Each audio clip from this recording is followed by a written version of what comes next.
Well, things have certainly changed since I last went carp fishing in France, or at least the journey has. You know, in the old days it took about a week to prepare for these trips.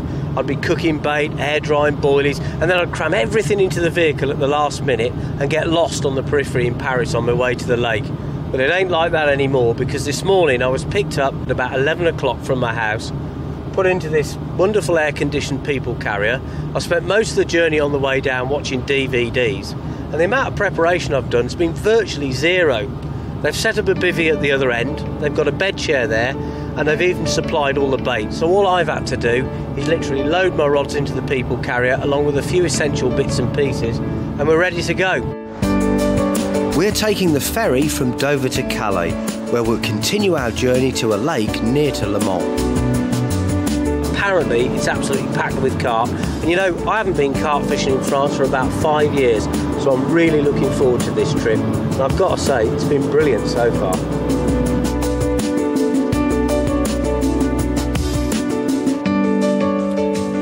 And this is the lake. Well, it looks pretty good in the half light to me. We arrived late last night. All I had to do was unroll my sleeping bag and try and get a few hours sleep. I say try because that was quite difficult, to be honest. There were so many big fish rolling and crashing around. I had difficulty getting off, but I did manage a little bit of sleep.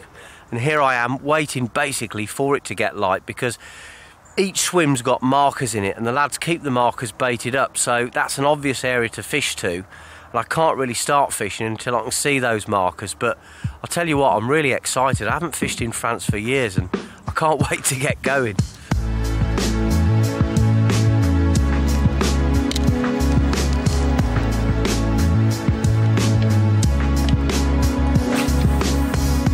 Well, it's still early in the morning and it's already absolutely baking hot, and it's obviously going to get hotter as well. But I think I've made a reasonable job of this. I'm fishing basically about as far out as I can, spotting pretty much at my maximum range, probably about 80 to 85, maybe 90 yards. That's making accuracy a little bit difficult.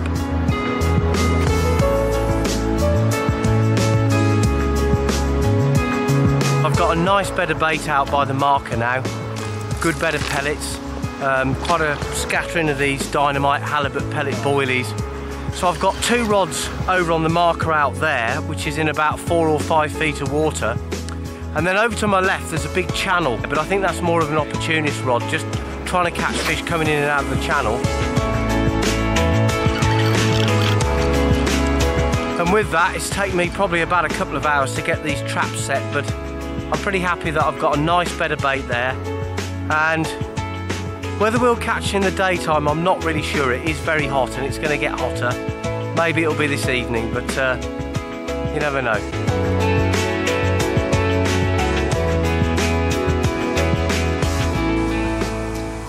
Well, this is Paul Grovier. He's a tackle tart and he's also our fishing guide for the week. What about the lake then, Paul? It's a really nice place. I know it's around about 28 acres. It varies in depth. There's, like every French lake more or less, there's a shallow end and it goes into a deeper end. Average depth is about 4 or 5 foot. What sort of head of fish you got in here? It's got a decent head of carp in here. We're looking at 9 tonne of carp. 9 tonnes? Of carp, yeah. The biggest mirror in here that's been out is 56. The biggest grass carp is 40 plus, and commons to about 40 as well. Now this is a water that's very much about long range fishing, and I know you're a bit of a boat freak. Just tell us about that. You need a boat. I mean, you're fishing at a distance of 140 yards and you're getting your bait in a tight area. I'm not saying you can't cast on here and have fish. If you send a boat out, you're going to get more fish. Yeah.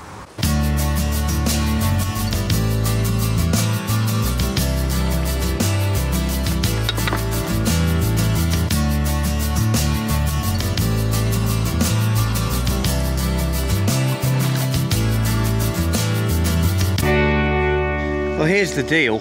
I've been here a few hours without catching a fish, and the lads fishing further up the lake with bait boats weren't exactly emptying it, but they'd had a couple of fish, and basically the general opinion is that the fish in this lake prefer eating pellets to eating boilies.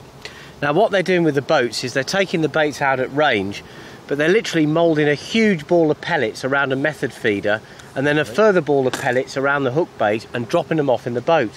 Now, because I'm casting, it's very difficult for me to compete with that. But I gave it some thought, and this is what I've come up with. I've shortened my hook links down so that they're now very, very short, round about 4 or 5 inches in length. And because I need the bait to be sitting in among a pile of pellets rather than hanging loose, because before what I was doing was making up the feeder but just fishing with the boilie sitting below it, what I'm doing is making up the method ball as before and then taping the hook bait to the outside of the feeder with PVA string. The idea being, of course, that when the string dissolves, the boilie just sits there in that pile of pellets. Right, there's the finished rig. The tape just passes around the hair rig, trapping the boilie only against the ball of bait, so that when this hits the bottom and starts to break up, the boilie's sitting right in the middle of the pellet. Sometimes it's small things like that that can make the difference between catching some fish and not catching some fish. Maybe by deploying the odd little tactical edge, I'll winkle the odd one out.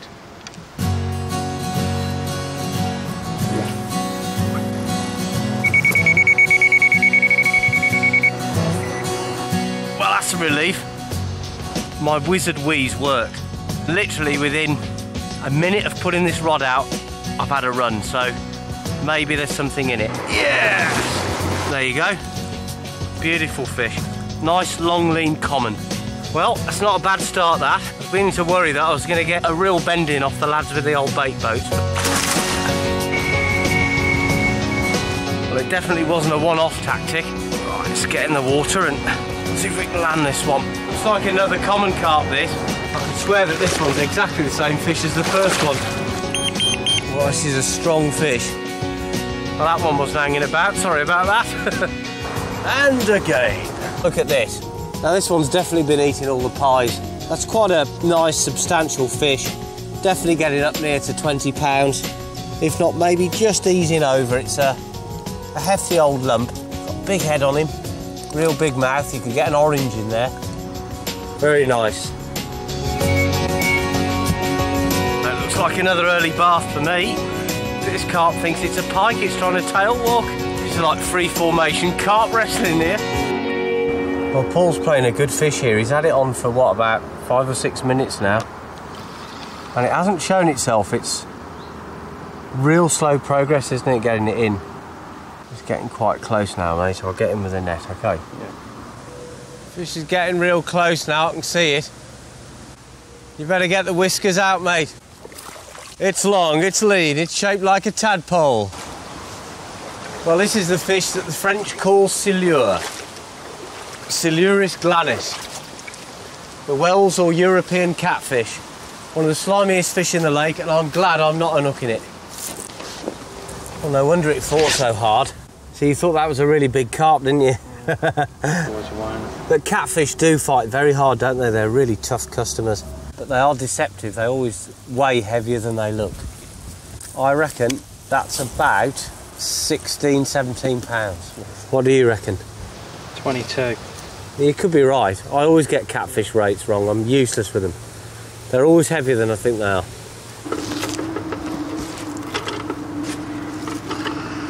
22. 22 dead. Yeah. Hold on, mate. Just like a giant tadpole.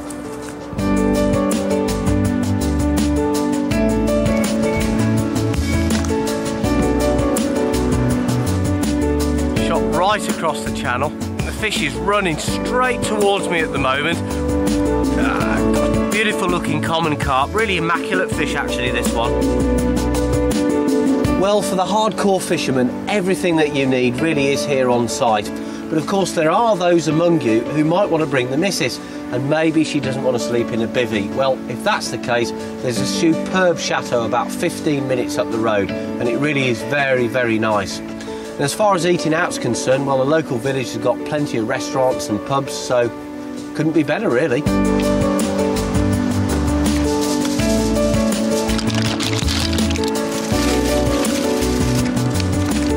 It's far too good for carp anglers. Food is very, very good. You've got your bivvies, of course. They've even got a spare tackle set up in case anyone busts a rod or loses all the line off their reel or whatever.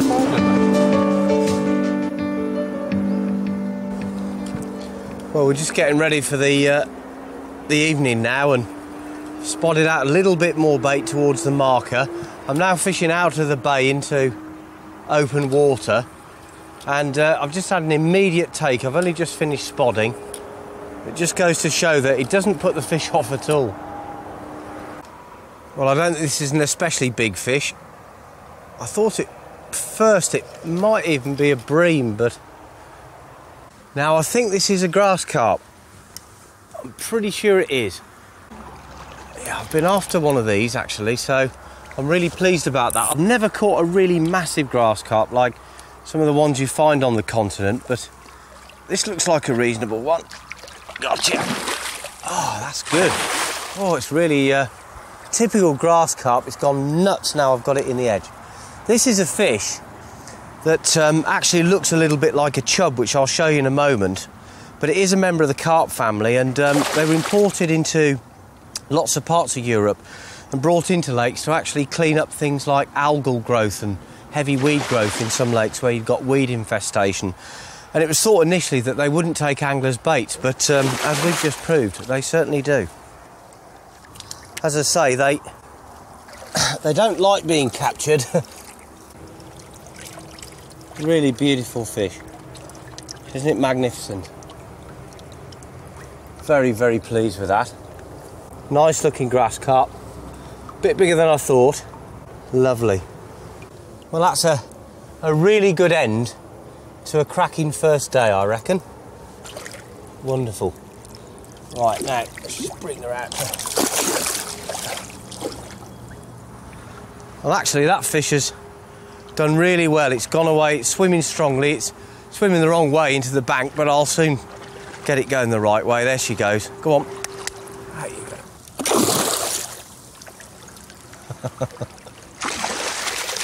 Oh, did that hurt? Got a good old whack in the shins there, I'll tell you. Here we are in France. We're near to Le Mans, on a lake that's operated by Angling Direct. It's about 28 acres in size. There's an awful lot of carp in here, fish up to about 50 odd pounds, but plenty of fish, and it's a really good action water. So let's just hope that we'll get more scenes like this one throughout the course of our 3-day trip. It's fairly early morning, and what have I got on here? Not looking too carp-like to me at this stage. What on earth is that? Oh, it's a baby catfish. Hello, baby catfish. Look at him. That's the smallest catfish I've ever caught. That's quite amazing, actually. It's a perfect little silure. Now, we've come here, of course, to catch carp. He's really cute. Very interesting fish, this, and very strong. Now, bear in mind, this really is a baby catfish. Catfish can grow to weights in excess of possibly 400 or even possibly 500 pounds. So one day, he might be the sort of fish that you definitely wouldn't be able to pick up like this, and you probably wouldn't want to tangle with. But for now, a little bit like a lion cub, he's very cute. Life doesn't really get any better than this, does it?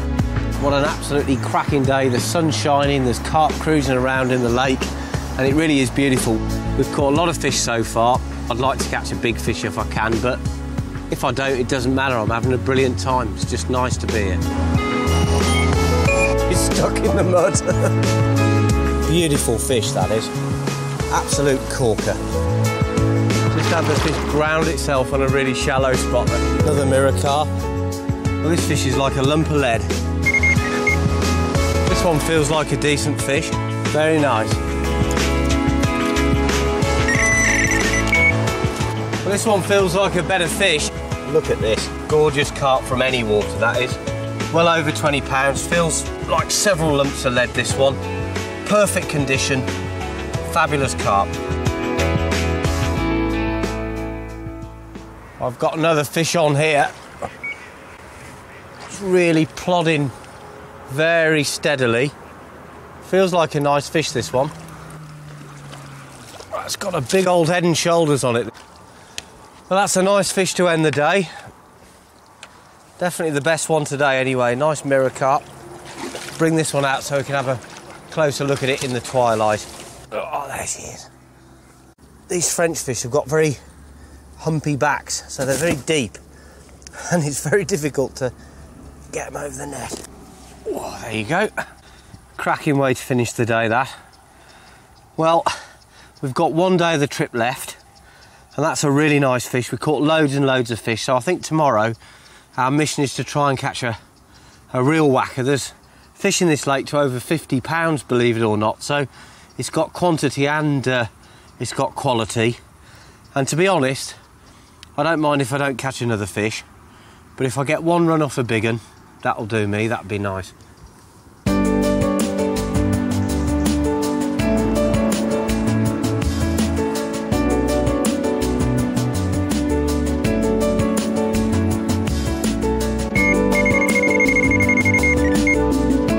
Well, now we've got some action in the dark, and this should be really fun because I've got the other lines out there. The fish is somewhere out in the gloom, I'm not quite sure where, but we'll give it a whiz. Oh, it might actually be a grass carp. It's not a grass carp at all, it's a little carp. Got all excited for a minute then. There she is. Not a big one, but doesn't half get the old ticker going when you hook one in the dark.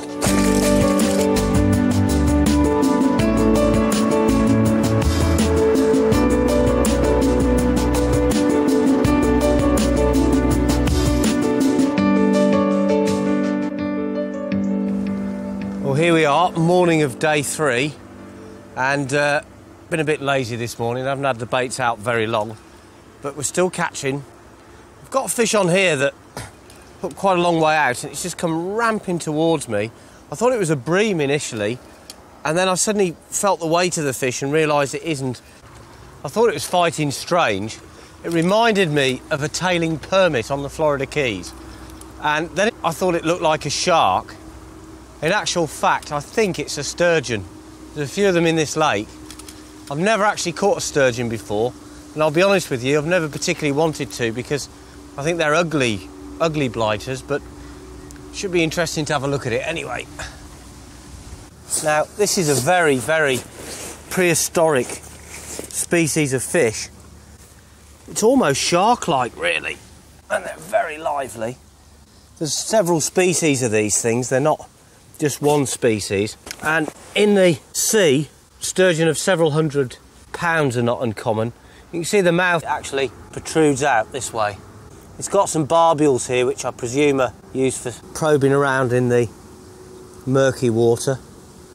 Well, I've never caught one of those, so that's a first. Right, let's go. Drop him back in. It's actually got a drinker's nose, have you seen it? Go on, Menace.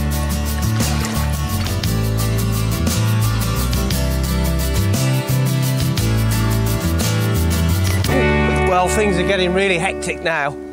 I've had one wipe out today where I've caught fish on 3 rods, so I haven't had any rods in the water at the same time. It's been manic fishing this morning. We've now put some other baits out. I've just caught a fish on one, which is a mid-double figure mirror, and I'm playing a fish now over on the left-hand rod. This one's plodding around a bit. Feels a bit bigger, actually, this one.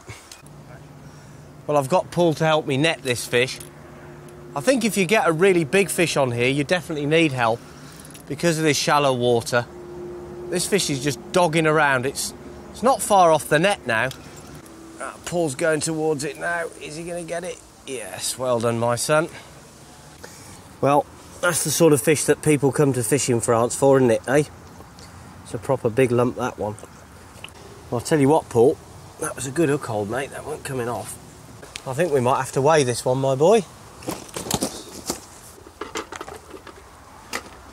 So you're guessing what? 36.4? What do you reckon? I'm going 35.5. Righto, mate, if you want to do the honours. I'll tell you what, you ain't far out, keep going.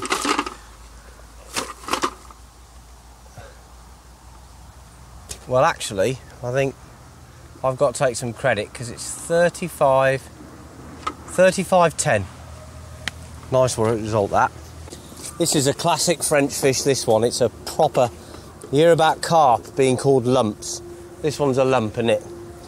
Oh, God, it's a lump. Very difficult to hold them when they're this wide. It's literally like a breeze block across its back. 35.5 pounds or a little bit more than that. This is the sort of quality of fish that you can catch in this lake. Now, bear in mind, we've been here for 3 days, and when you're filming, there's a lot of messing about involved, so you're not fishing as hard as you would on your own. You would normally come for 5 days, and I can honestly say, well, if your experiences are anything like mine, not only will you catch a lot of fish, but you've also got a chance of catching a personal best carp as well. There's fish to over 50 pounds, several 40s, and quite a few fish over 30. And that looks like my cue to hit another run. Oh. Well, for the hardcore fisherman, this place has got really everything you're going to want. It's got the fish, of course. The service here has been really excellent. The food's been really, really good as well. And the guiding ain't been too bad. So why do people come to France? Well, for me, I think probably it's all about this. It's about sitting outside, enjoying really, really good weather, because in central and southern France particularly, it's warm like this for most of the year, well into the autumn in fact. The great thing about fishing in France is that you really do feel as if you're on holiday, you're in a different place. The fishing is a lot less serious than it is in the UK, and you really get that sense of being very, very chilled out. I took a fully escorted angling trip to Le Mans, but other trips to France are available. It's an excellent location for carp fishing, but there are various conservation rules that fishermen must follow, and these can vary according to the regions. You can find out more details from the local tourist office. French carp can grow very big indeed, and the chances are that in France your next bite might be from a fish that's way, way bigger than anything that you're likely to hook back at home. So it's got the holiday feel, but it's got the mystery and sense of adventure and excitement as well. It's brilliant.